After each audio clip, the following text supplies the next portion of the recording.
Amigos telespectadores da Rede Vida de Televisão e do programa Páginas Difíceis da Bíblia. Diácono, Sim. Estou sendo claro?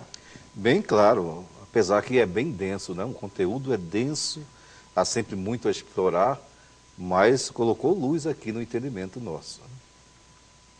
Agora gostaria de dizer uma coisa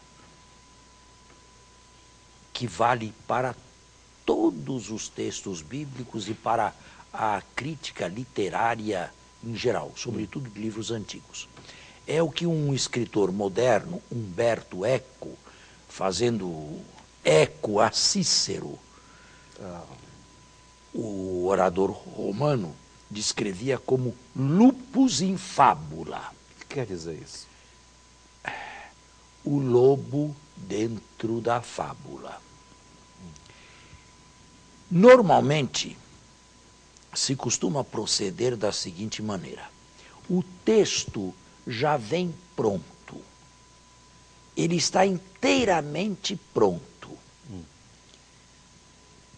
Compete a nós simplesmente lê-lo e compreendê-lo.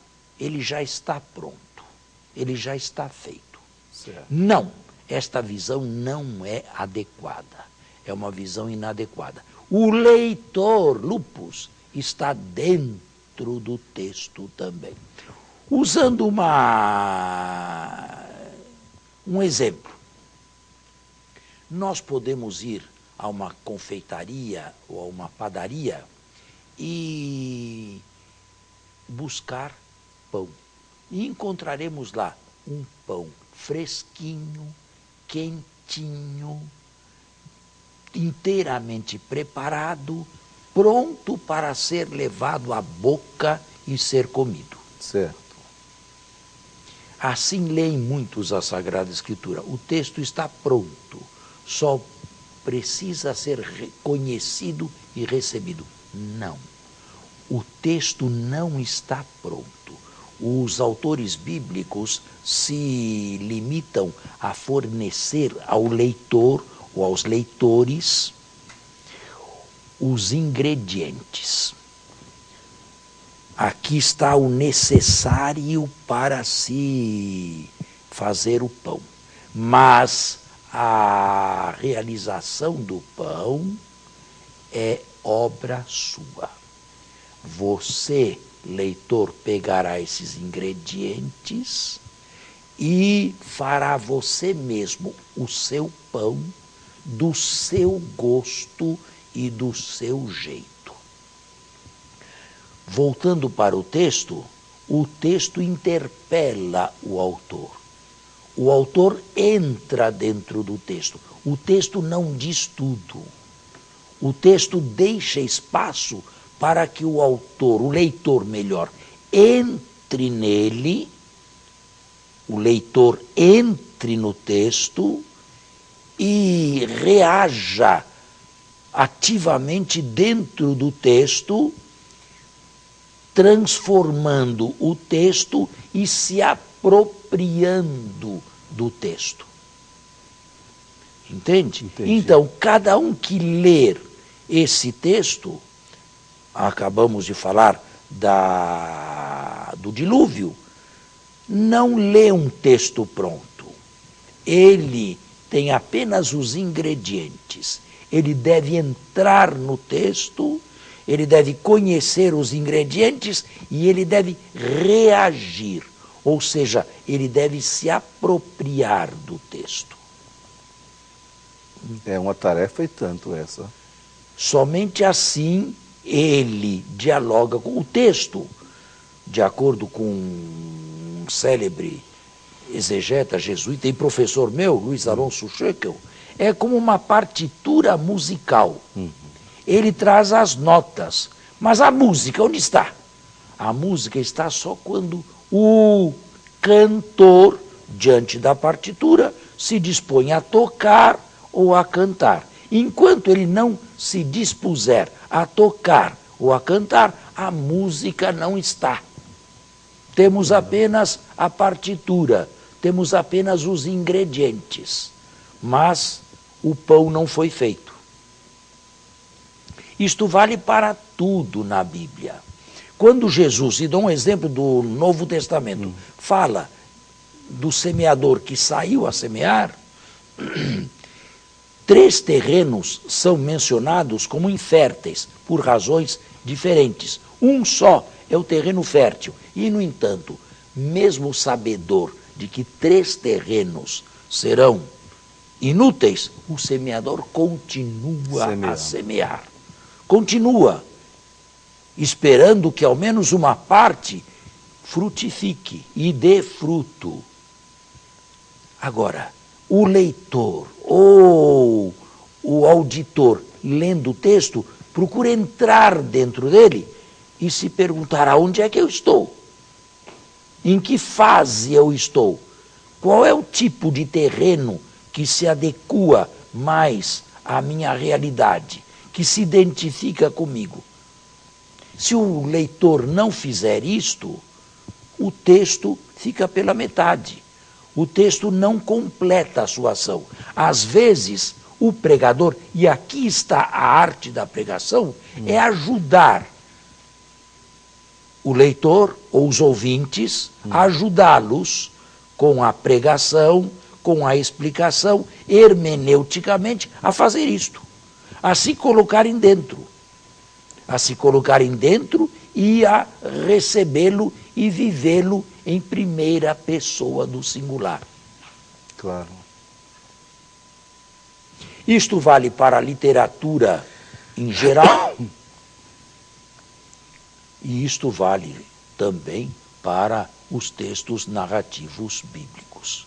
O que os autores querem é que os leitores reajam. Se não houver reação, se houver apenas passividade, escuta, leitura, entra por aqui, sai por lá, o texto não ganhou vida. O texto continuou partitura. A música não foi tocada. E a verdade é sinfônica. Muito bom.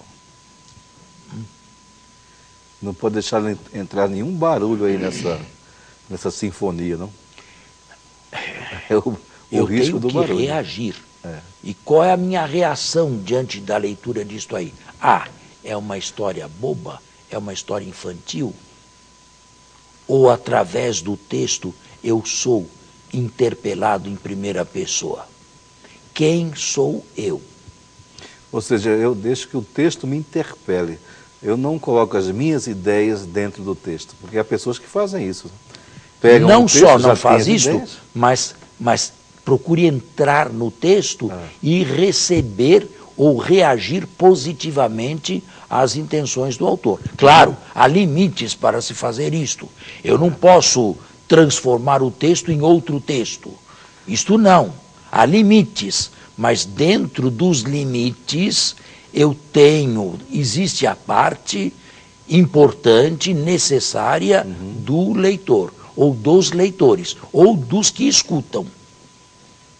No passado, mais escutavam do que liam, porque os textos não eram difundidos literariamente, escrituristicamente, como hoje.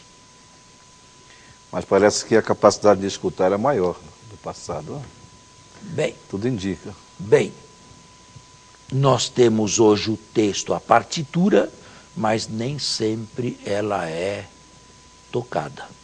Nem sempre, as mais das vezes, é simples partitura, que não passa de partitura, de texto morto, que não modifica a vida. Entendi. Percebe? Isto vale para tudo o que eu disser da Bíblia, ou vale para qualquer narração bíblica. Ela é sempre incompleta, ela é essencialmente incompleta e deixa margem para o leitor entrar e reagir e tomar o seu lugar. Muito bom. Bem, após nós agora vamos ter que fazer o nosso intervalo e continuamos a seguir. Bem, estamos de volta. E agora, depois desses capítulos 6, 7 e 8, o capítulo 9 nos fala de Noé, depois do dilúvio. Isto é, depois de um castigo, depois a vida se continua na face da terra. Abra o capítulo 9. Aí está nele. Vamos voltar só aqui um pouco. Capítulo 9. Isto apresenta a figura de Noé.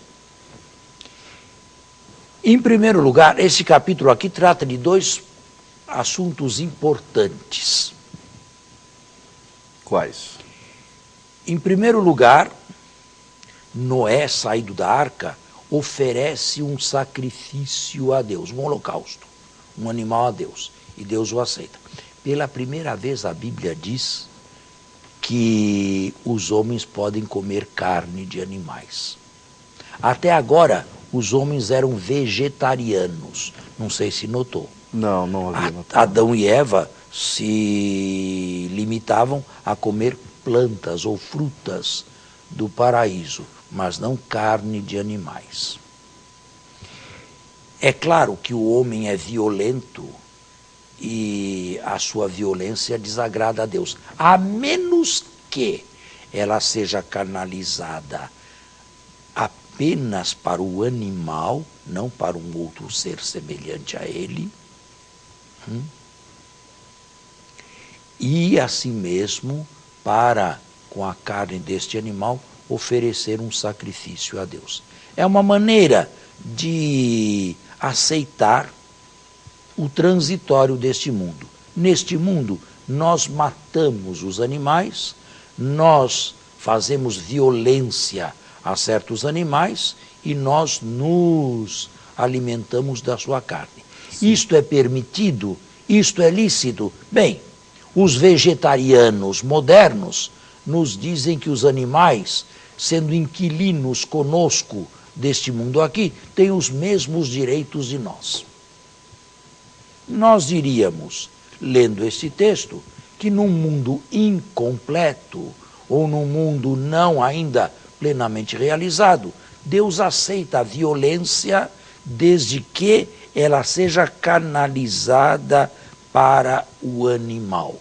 E, de acordo com o texto, tentando oferecer-lhe uma parte em sacrifício.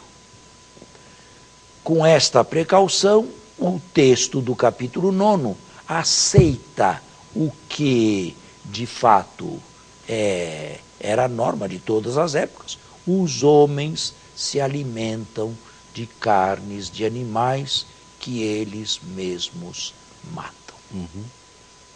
Agora, se é possível derramar o sangue de um animal, não é permitido derramar o sangue humano.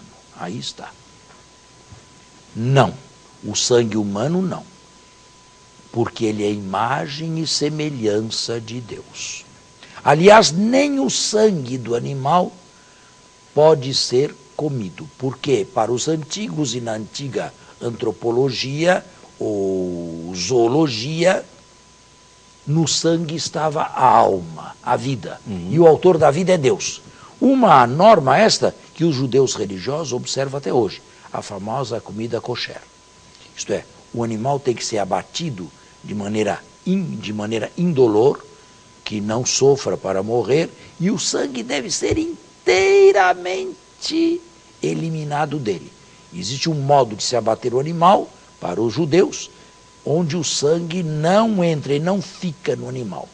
E não se come o sangue, porque no sangue está a vida. E quem derrama o sangue, isto é, quem desrespeita a vida, com o sangue morrerá, a espada morrerá. A vida, pelo menos a vida do homem, é inviolável aos olhos de Deus.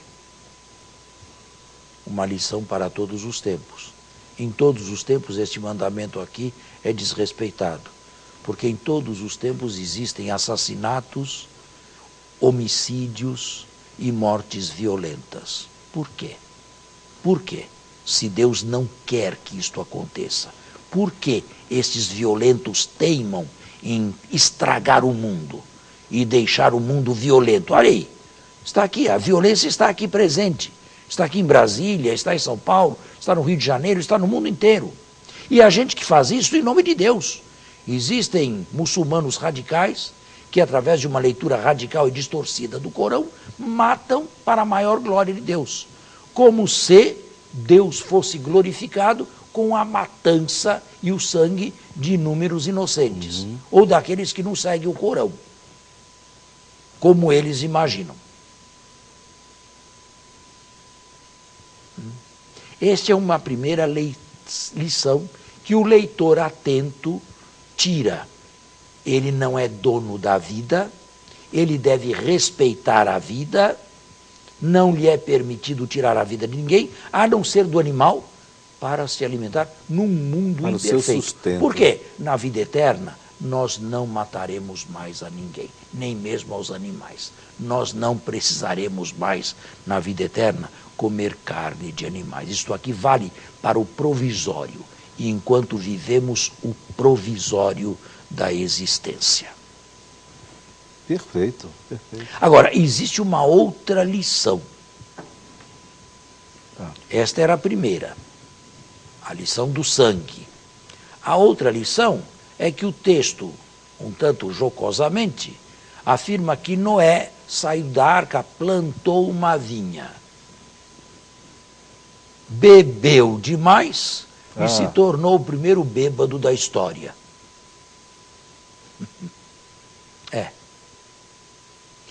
E os seus filhos, vendo Noé bêbado e nu, tiveram reações diversas. 2 deles, andando de costas para não ver a nudez do pai, o cobriram. Um outro, o terceiro, Cã, se regozijou melhor, achou engraçado o fato de Noé aparecer nu. E foi depois maldito por Noé quando voltou à lucidez. Que lição podemos tirar daí? A lição é a seguinte: lupus in fábula. Mais uma vez, entremos. Os 2 que cobriram o pai andaram de costas para não ver a nudez do pai.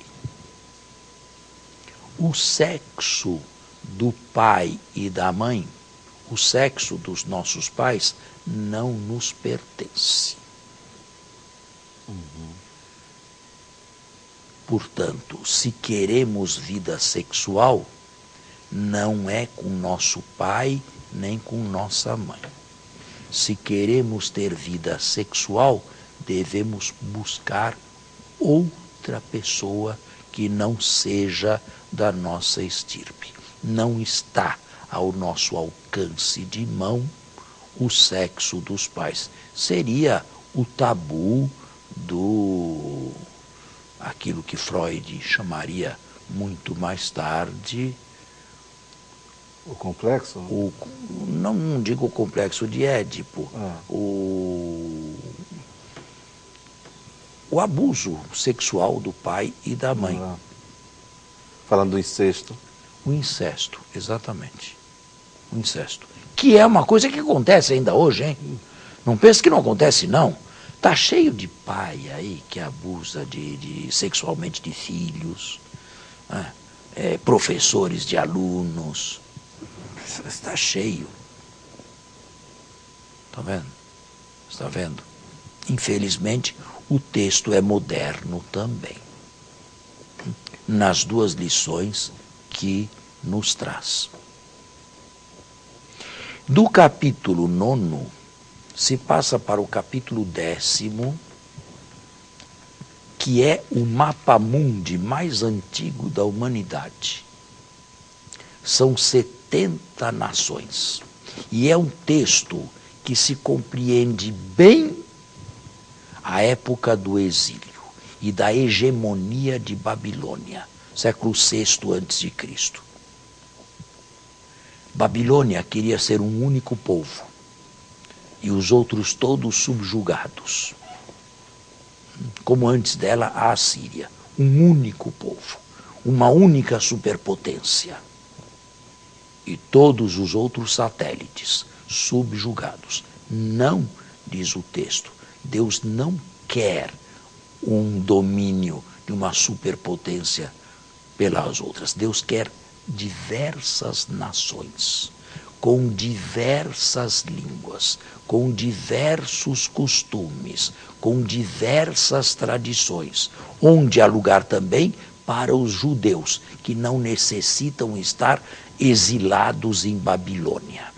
Eles têm o direito de viverem na própria terra, na própria pátria, de acordo com a sua história, de acordo com o seu passado, de acordo com as suas tradições.